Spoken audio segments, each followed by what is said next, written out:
I really believe deeply that friendships are a requirement for life because life in its purest and its most loving form is through fostering of community. And community is built on principles and values, and it creates legacy and tradition and purpose. Yet, with all these things being true to the foundation of me and you, I find it awfully difficult to have friends today, primarily because most people today are parasites and scavengers, aimless wanderers, pretentious attention seeking followers, me first propaganders with an eye to live as they say, not as they do. So, yeah, this is going to be deep. Therefore, if you're looking for some sort of child's play or some sort of ego boost from watching someone weak minded portraying friendship anxiety, this won't be for you. Hello, world. I am 43 years old and I have no friends. And if you stay to the end, you might just not have any after this either. Now, let me break some additional news to you if it wasn't clear already. I ain't here for your sympathy, sorrow, or pity, as this reality for me is a choice and one which is neither pernicious, noxious, or baneful by any stretch. Truthfully, as the wisdom of experience has taught me, the type of friendships that most of us experiment with throughout our social experiences in today's societal algorithm of pretentious reciprocal altruism, exponentially exacerbated by the bastardization of self exaggerations, are in fact more deleterious than we prefer to acknowledge. So, nah, I don't need any friendships. Not right now. All right, cool. Let me be done with the wordplay and let's get to the heavy lifting on this topic. This really powerful topic. You see, the primary reason I canceled all my friendships begins with this fact. All of us, and I mean all of us, including you and I, are about us and me first. Everything is about I and what I will get from it. And no, I am no different. So, what exactly is the problem, you might ask? Well, not only do most of us not find this out for ourselves, but most of us, when presented with this possibility, despite the facts to the contrary, would fervently deny it and say it ain't true, which to me is like claiming you don't have an ego. And yeah, we all have an ego. Now, moreover, since I don't want to be voluntarily hypocritical, this reality that it's all about I must be benefiting from it, that's a key point, prompts you to start watching yourself, which then leads you to watching yourself in others. Then you start watching others in yourself, and then you see others in themselves, ultimately revealing how others see you. And this is mighty powerful and profitable for yourself. Remember, it's about I.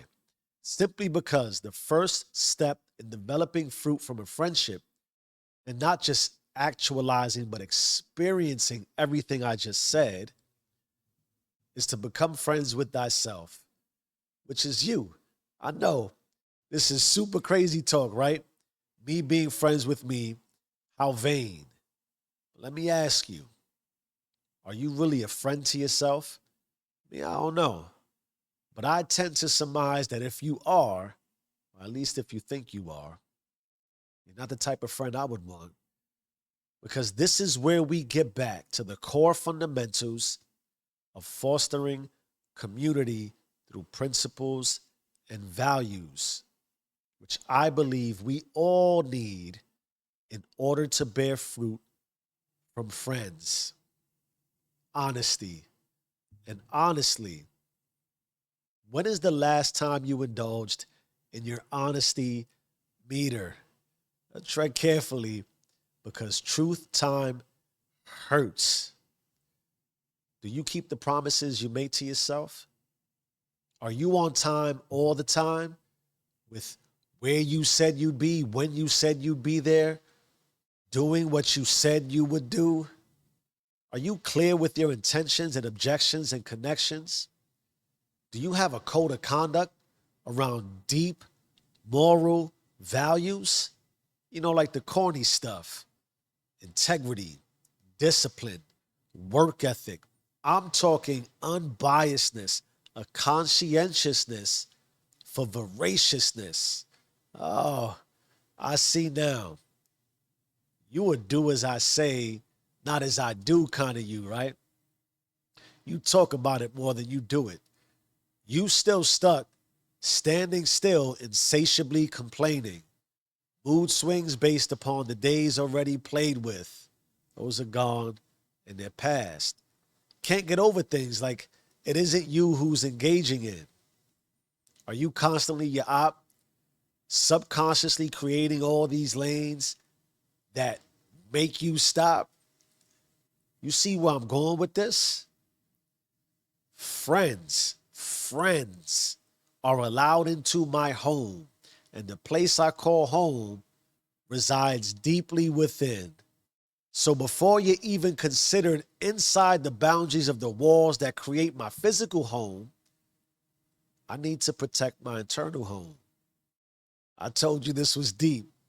Now, therefore, what you accept from your self friendship, back to that vanity, is precisely and directly proportionate to what you will accept from others in friendship. What you expect from yourself friendship is precisely and directly proportionate to what you will expect from others in friendship. How you treat yourself in friendship is how you will be treated by others in friendship. So before I open up my home, I need an idea of how you treat your home. And in the same way, before I ask for permission to enter your home, you need to know how I treat my home. So, nah, we can't be friends, at least not yet.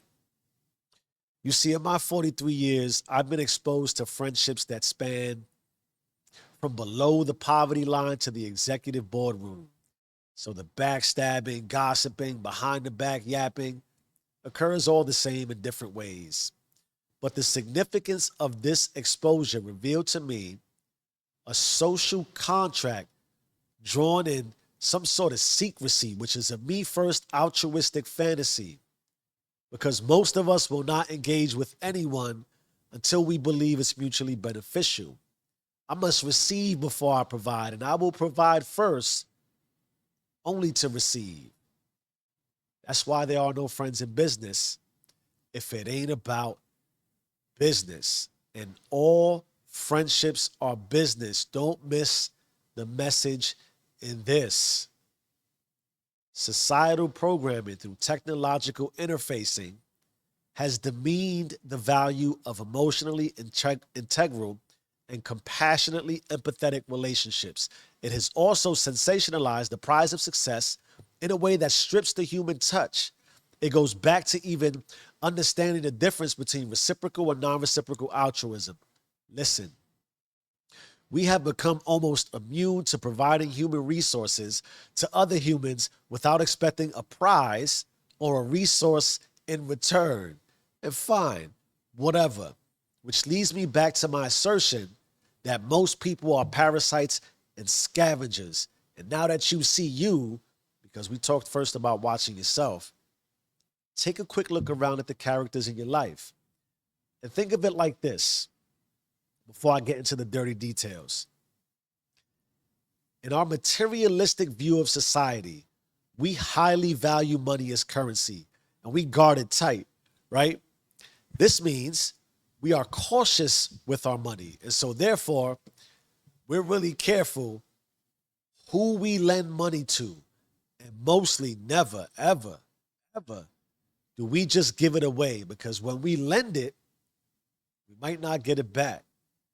And when we give it away, we get nothing for it. There's no return for us. In that, there's no obvious benefit to us. So therefore, we hold tight that paper. But check this out, right? Most people won't scavenge you for a few dollars, especially if you don't got it. Because people who don't have money are surrounded by other non-money makers in the same way that money surrounds itself with money. So nah, these scavengers, these parasites, they feed on other places. They feed on your energy. They feed on your emotions. They feed on your time. They feed on your soul. They feed on you because you can't feed on you and they can't feed on themselves. So essentially, in order to fit in and have friends, you give yourself away to these friendships for free. And you get, and we get, nothing back for it. In fact, they just take and take and take and take from you and I and us, and we get nothing back except for the draining of our everything. We are basically being plugged into from every direction and every angle at all times, and you in turn look for places to plug yourself in from every direction and every angle at all times. This creates a constant cycle of plugs going into plugs, and no one ever gets charged from it.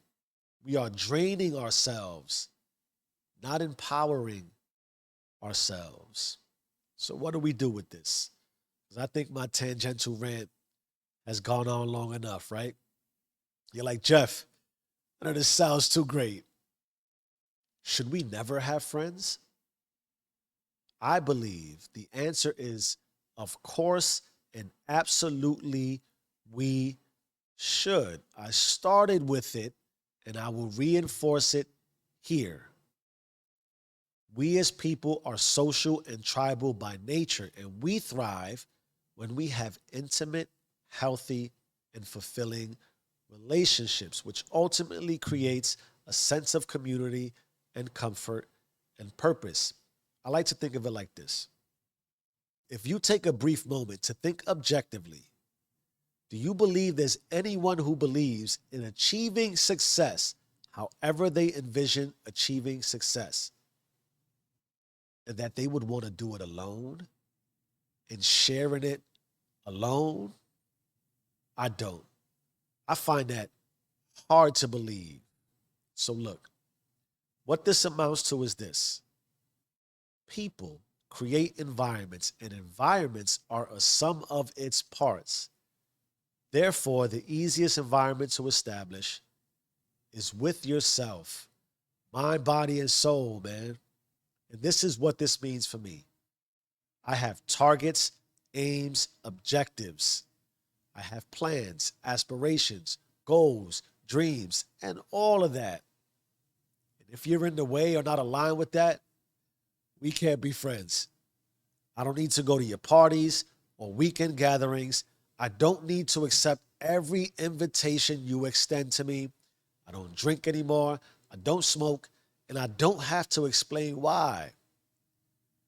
I do have to be truthful and be able to tell you how I feel, which also means I have to be willing to hear your truth, even if it's about me.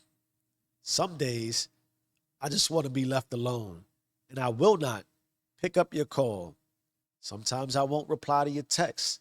Some days I'll listen and simply just listen. Some days I'll need you to listen and just simply listen. Some days I'll need you to stop complaining and come up with a solution, which I'll gladly help you with, because this is my home.